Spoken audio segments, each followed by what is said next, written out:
Dengan bagaimana pembahasan soal-soal berikut ini. Karena ini agak ada banyak ya, jadi akan kita bahas mulai dari satu persatu dulu. Yang pertama kaitannya dengan kisi-kisi yang pertama, yaitu kisi-kisi yang pertama ini ditanyakan bagian penggunaan kata serapan.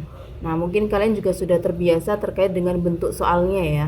Bentuk soalnya itu ada PGS, pilihan ganda sederhana, kemudian ada MCMA, pilihan ganda kompleks, dan juga ada pilihan ganda kategori. Jadi ada 3 bentuk soal.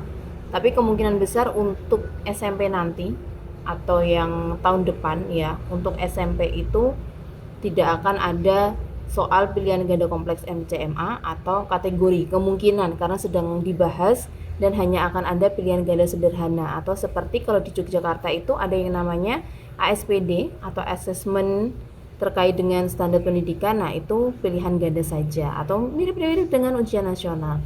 Nah, kali ini kemungkinan SMA masih sama, ada 3 bentuk soal ya, akan kita bahas satu persatu.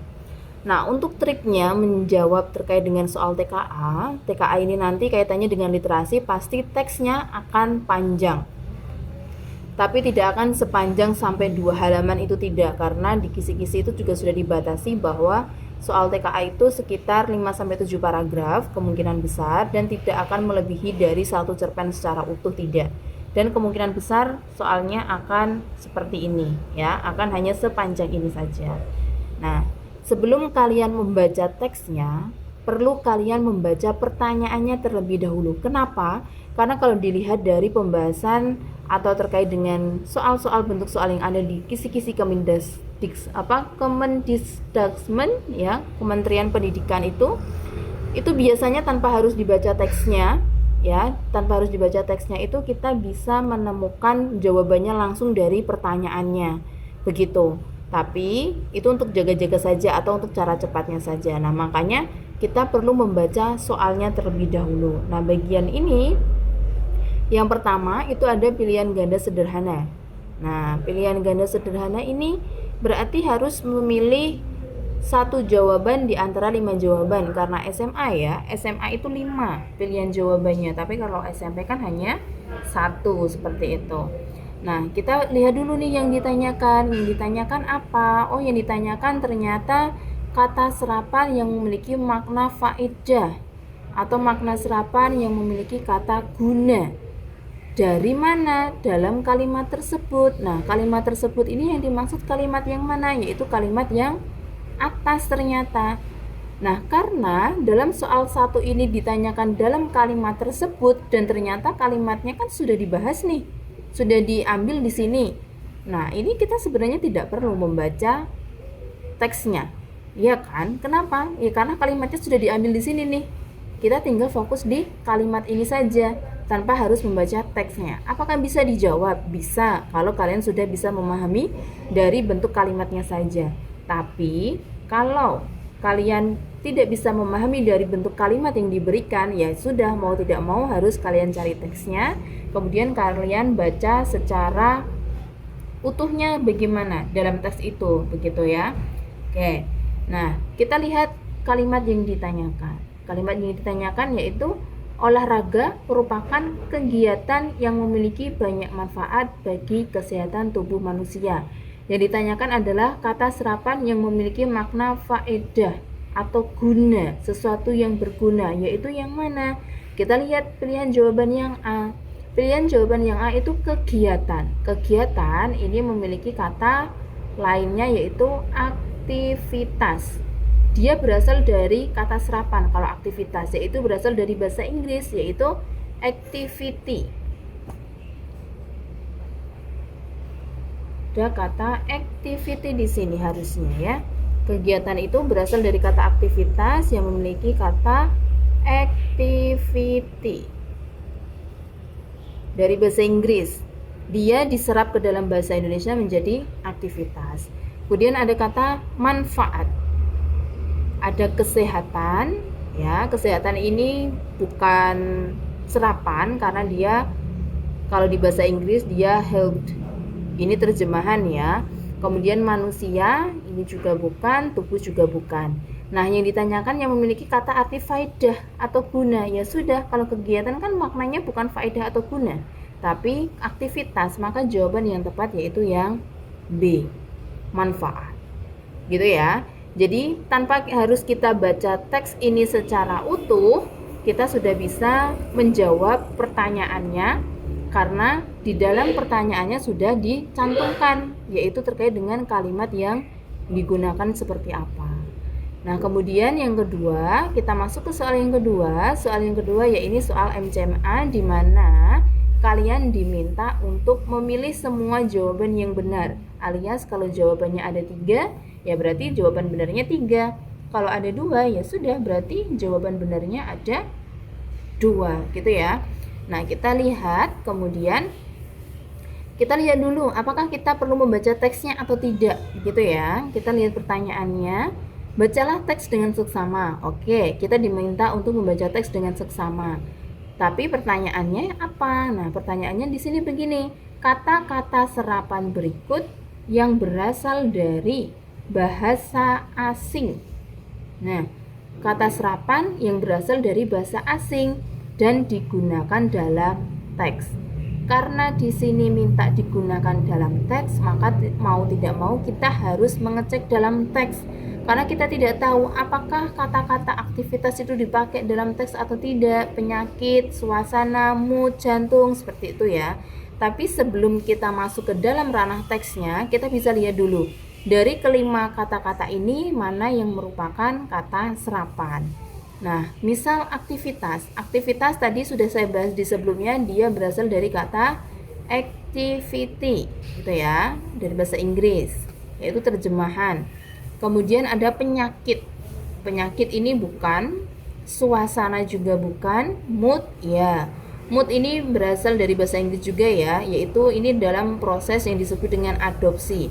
Proses adopsi dalam kata serapan itu artinya itu diambil mirip ya, atau diambil tanpa mengubah kata asalnya. Kata mood itu berasal dari bahasa Inggris. Nah, tapi dalam bahasa Indonesia ini juga diambil sama tulisannya mood gitu. Sama halnya dengan film. Film kata asalnya juga film dalam bahasa Indonesia, tapi dia diubah menjadi film. Maka ini disebut dengan proses adopsi. Proses kata serapan yang disebut dengan adopsi. Ada pula kaitannya dengan yang adaptasi. Apa itu proses adaptasi? Nah, adaptasi ini proses yang berbeda dari adopsi. Kalau adopsi kaitannya dengan mengambil kata secara utuh ya, tanpa diubah sama sekali. Tapi kalau adaptasi ini yaitu mengambil kata yang diubah berdasarkan ejaan dalam bahasa Indonesia. Maksudnya gimana? Kalau misal tahu kata secretary atau dalam bahasa Inggris ini ya, dalam bahasa Indonesia apakah tulisannya seperti ini? Tidak. Kenapa?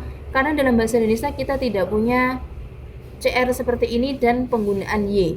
Tapi dalam bahasa Indonesia itu diubah menjadi sekretaris. Maka inilah yang disebut dengan proses adaptasi, yaitu kata serapan yang diproses melalui adaptasi. Kalau yang film ke film itu berarti proses adopsi, gitu ya. Nah, aktivitas ini dari asal katanya activity. Nah, activity ini gimana maksudnya? Activity ini berarti kan dari bahasa Inggris nih, tapi di dalam bahasa Indonesia dirubahnya menjadi aktivitas. Nah, berarti ini masuk ke proses yang namanya adaptasi karena dia ada pengubahan ke bahasa Indonesia.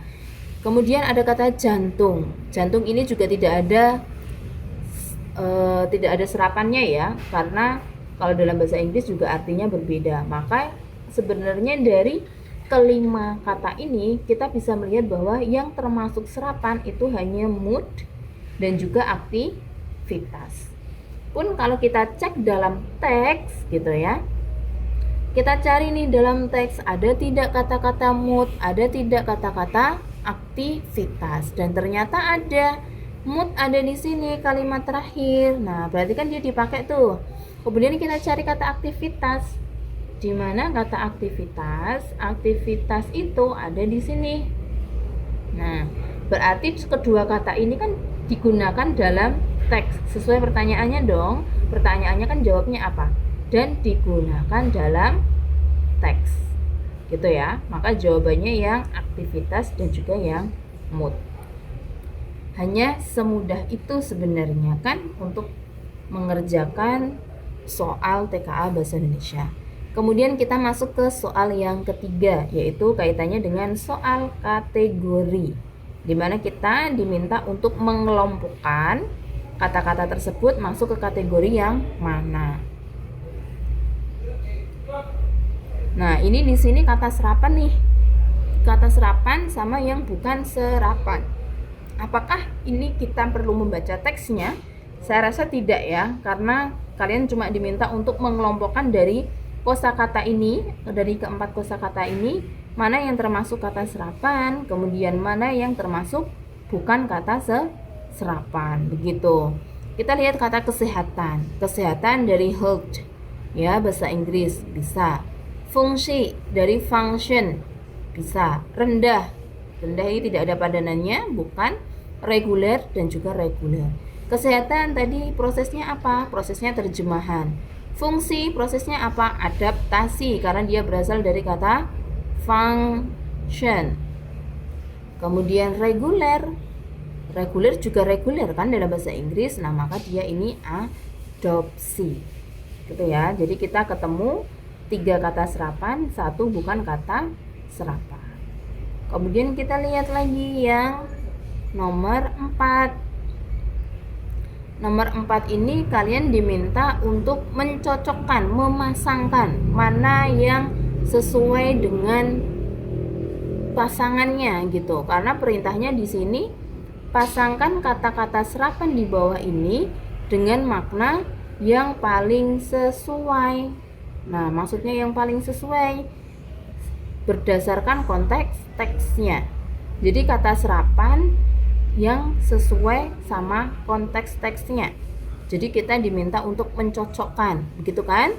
Nah, kita lihat yaitu bagian yang mood. Kata mood, kira-kira konteks teksnya yang sesuai yang mana? Apakah kata keuntungan, pusat perhatian, perasaan hati, atau kegiatan? Ternyata dia cocoknya yang perasaan hati. Maka mood ini di sini. Ya, mood dengan perasaan hati. Kaitannya konteksnya kan membicarakan perasaan hati. Itu mood.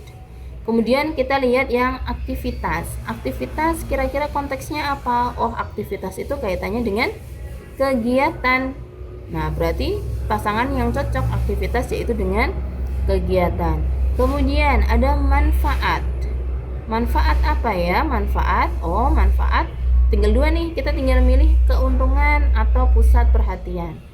Ternyata manfaat itu masuk keuntungan. Barulah yang terakhir, berarti fokus itu masuk ke bagian pusat perhatian. Oke, kita kasih warna yang berbeda dulu. Manfaat itu keuntungan ya. Tadi mood itu perasaan hati, kemudian fokus. Oh, hijau sudah. Oke, kita pakai ungu. Fokus itu ke pusat perhatian. Maka ini pasangan yang cocok. Tuh, jadi kalau di soalnya tinggal mencocokkan, ya sudah cocokkan aja sesuai dengan teksnya, pertanyaannya apa. Begitu, itu untuk pembahasan nomor 1 sampai 4 pada bagian materi yang pertama, yaitu penggunaan kata serapan. Jadi masih mudah ya di sini kaitannya dengan pembahasan ini. Oke, akan kita lanjutkan ke bagian materi yang kedua, yaitu ide pokok dan gagasan pendukung. Mungkin silahkan dilihat kalau kalian yang sudah mendapatkan file PDF-nya latihan soal yang saya bagikan, kalian bisa sambil buka sambil kalian pelajari ya. Kita akan membahas ini, ide pokok dan gagasan pendukung. Nanti kita gunakan tips dan triksnya supaya kita hemat waktu dan tidak membuang banyak waktu untuk membaca teksnya.